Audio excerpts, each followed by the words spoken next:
Good morning. I'm Brian Curtis. And I'm Doug Krisner. Here are the stories we're following today. The Securities and Exchange Commission approved exchange-traded funds that invest directly in Bitcoin. The agency authorized 11 funds to begin trading on Thursday. Now, the approvals also mark a rare capitulation by the SEC following opposition that lasted for more than a decade. We got reaction from ARC CEO Cathie Wood. We think that longer term, which is our focus, of course, with institutions really getting the green light now with an SEC approval, we think that even going to 0.1 or 0.5% of a portfolio for institutions is going to be a price-moving event. And that's ARC CEO Cathie Wood. The decision today comes one day after a false post on the SEC's X account claimed that the agency had already approved the ETFs. The regulator subsequently said the account had been compromised, causing the price of Bitcoin to fluctuate wildly. And the SEC said the FBI is investigating that breach. At the moment, Bitcoin is trading up over 47,000, so a 3% move here in the wake of the approval, 47,316. Well, Alaska Air Group is grounding all flights of its Boeing 737 MAX 9 aircraft over the next 3 days. And this decision means between 110 to 150 daily flights will be canceled. You'll remember last Friday that an Alaskan Air 737 MAX 9 lost part of its fuselage shortly after takeoff. Now, that move to suspend the flights will now give U.S. safety regulators time to inspect all aircraft and prepare them for a return to service once standards have been issued. Meantime, today, the head of Boeing, that is CEO David Calhoun, he was on CNBC saying the company is working to prevent future accidents. Now we're in a moment where we have nobody at risk, and our job is to understand literally everything that has happened, everything that surrounds that particular fuselage plug, and fix it and make sure it can never happen again. David Calhoun, the CEO of Boeing. Boeing shares finished up nearly 1% in New York trading. Meantime, shares in Alaska Air were down nearly 1% today. Brian? You know, Doug, this story has case study all over it at a place like Harvard Business School. It'll be really interesting to see how that works out. Well, Amazon is laying off hundreds of workers at its Prime Video and Studios business. Bloomberg's Matt Day says he's not surprised given the state of the industry. Just a ton of pain right now in the streaming services, and folks kind of reassessing, how many bodies they're going to need for the demand for just the ton of streamable content out there. Amazon's studios boss, Mike Hopkins, mentioned they plan to discontinue some things over the course of these layoffs. They didn't specify what exactly those were, but really just the latest in what looks like cuts, all over the place at Amazon. That they petered out. It's not, tens of thousands of people the way it was a year ago, but it seems to be ongoing. That's Bloomberg's Matt Day reporting. We also reported on Tuesday that the company's Twitch live streaming service was preparing to announce cuts to about 35% of its staff. That equates to about 500 workers. Shares of Amazon closed up 1.6%. New York Fed President John Williams was saying today monetary policy is now tight enough to guide inflation back to the Fed's target, that being 2%. Even so, Mr. Williams suggested the Fed does need to see a little bit more in the way of evidence of cooling inflation before cutting interest rates. I'll expect that we will need to maintain a restrictive stance of policy for some time to fully achieve our goals. And it will only be appropriate to dial back the degree of policy restraint when we're confident that inflation is moving toward 2% on a sustained basis. He is John Williams, the head of the New York Fed. Now, tomorrow, a key piece of economic news, 8:30 a.m. Wall Street time is when we get the December reading on consumer prices. Brian? Well, the Bank of Korea is likely to stand pat on interest rates today. Bloomberg's Bonnie Au has more. The BOK will probably push back against any expectations it might join the Fed in signaling a pivot. Governor Ri Chang-yong has warned against prematurely relaxing the fight against inflation. All 12 economists surveyed by Bloomberg expect the BOK to keep its benchmark rate at 3.5%. If the BOK holds, it will mark a full year that authorities have kept the rate steady. Economists expect only about 2 cuts by the end of 2024. In Hong Kong, I'm Bonnie Au, Bloomberg Radio. Huawei Technologies has wound down its in-house lobbying operations in the U.S. That story from Bloomberg's Joanne Wong in Hong Kong.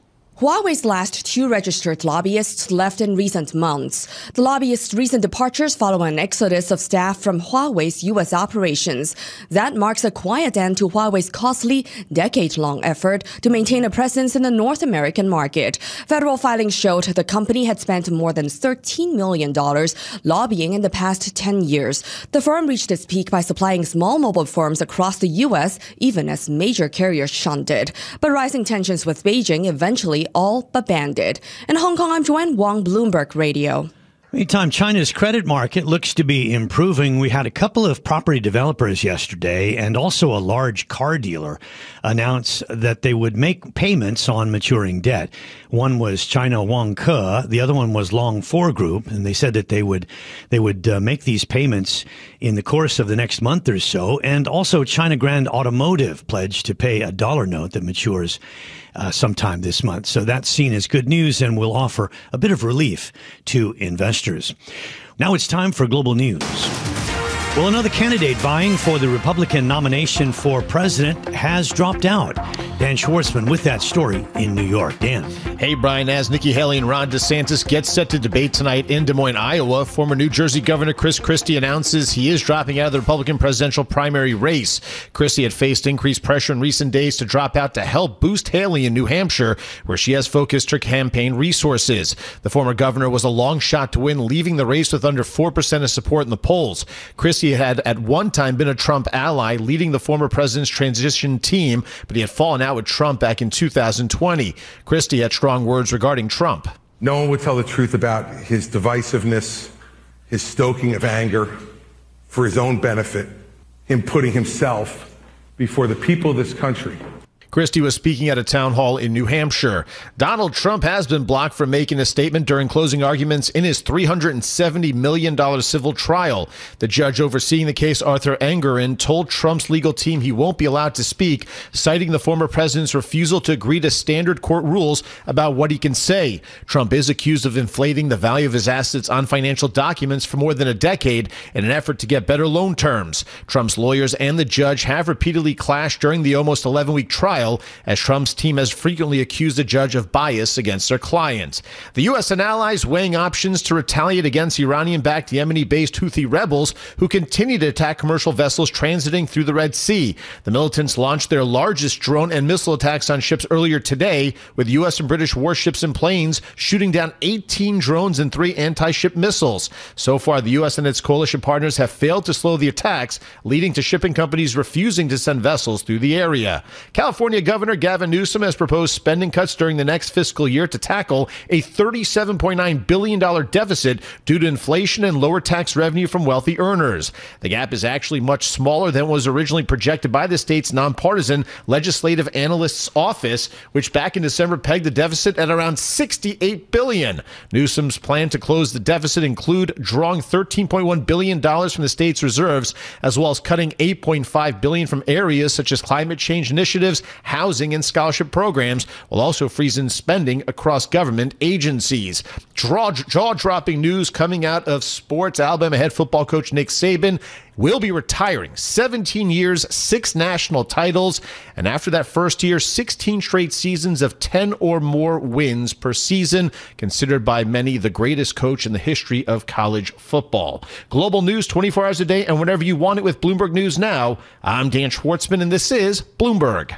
Well, this is Bloomberg Daybreak Asia. Paul Allen joins us now from Sydney, and our guest is Douglas Borthwick, CEO at Blue Canary Capital, to take a closer look at these Bitcoin ETF approvals. So, Douglas, you probably heard me say this, but I want to get your view on it. Do you actually see this as capitulation by the SEC, or is it just the result of a lengthy regulatory process? Well, I think it's a bit of both. I mean, let's be honest. Gary Gensler had to be pulled over this finish line, and he didn't get pulled over by the market. He got pulled over really by a lawsuit that was filed by Grayscale. But they didn't want to do it. They was very much against it, but finally capitulated today and actually voted for it, along with Hester Pierce. So I think that it's something that they were kicking and screaming, but they ran out of excuses for why they couldn't do it. Because the SEC's job isn't to decide what people can invest in. Rather, is to make sure if people invest in something that they're protected. And I think that they ran out of excuses. Yeah, the SEC was pretty clear, though, that while it's okay with these ETFs, it doesn't endorse Bitcoin. But we're in a situation now. We've got an ETF trading what is an unpredictable, ethereal asset. Are there still some risks hooked up to this? Does the SEC right to be cautious? Well, there's risks associated with absolutely every security that exists, right? There's no company that goes out there, the SEC says there's no risk here. There's absolutely two-way risk. But what this means is that there's risk, but it's well documented in the prospectuses so people understand what they're getting into. But now this goes mainstream. And, you had a quote from Cathie Wood earlier. The reality is that as people start adding this as a diversification to their portfolio, and who wouldn't, given you've seen the returns that have happened in Bitcoin over the past, 15 years, people are going to get involved and they're going to put, a little bit of this in their portfolio, and whether it's 0.1%, 5%, 10%, all of this is going to start adding up considerably. And banks are going to turn around and say, you know what, crypto isn't bad, Bitcoin is good, because banks have now figured out how to make money on this asset with their customer base. Well, and apparently it wasn't all discounted, this approval, because you have seen a bounce this morning. Now it's 3.25% or so to 47,450. Do you think that this approval process, that this will serve as a major milestone for Bitcoin and for other cryptos as well? Well, it's a major milestone for Bitcoin. I mean, there's a lot of crypto out there that's garbage. Ethereum, I think, is probably going to be the next ETF that we're all going to start focusing on. But for Bitcoin, this is absolutely a milestone. I think I hesitate to say it, but a floor, in that now you've got the ability for people to be able to buy Bitcoin without all of the hassle of a wallet or trying to understand what self-custody is and all of these different technology terms that no one understands except for folks within the crypto industry. And so being able to just buy it simply, going onto a website, being able to buy it in your 401k, in your IRA, having your financial advisor being able to allocate this to your portfolio changes the game in such a large way. And it is a limited asset. There are not that many coins left out there. The majority of people that hold Bitcoin want to hold it for a very long time.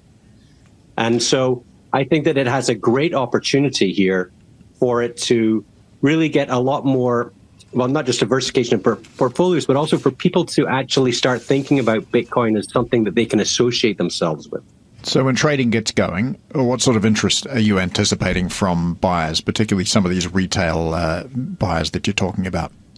Well, I think the retail folks have already been buying it themselves on a Coinbase or something like that. It's the institutions that haven't been buying it. And I think it's the institutional interest that's going to be very, very interesting. And so, you can get lots of, young guys buying $200 worth, but that doesn't really move the needle. What moves the needle is when you buy $2 billion worth.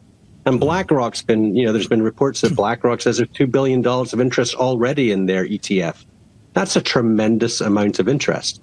And that's only one of the 11 ETFs that are out there. And this is only, day one.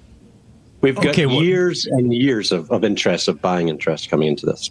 So if 11 funds approved, how do they differentiate themselves from others? Well, I think it's very hard. And I think that a lot of them right now are differentiating themselves based upon fees, right? So one's at 0.49, one's at 0.5%. Grayscale continues to be above 1%.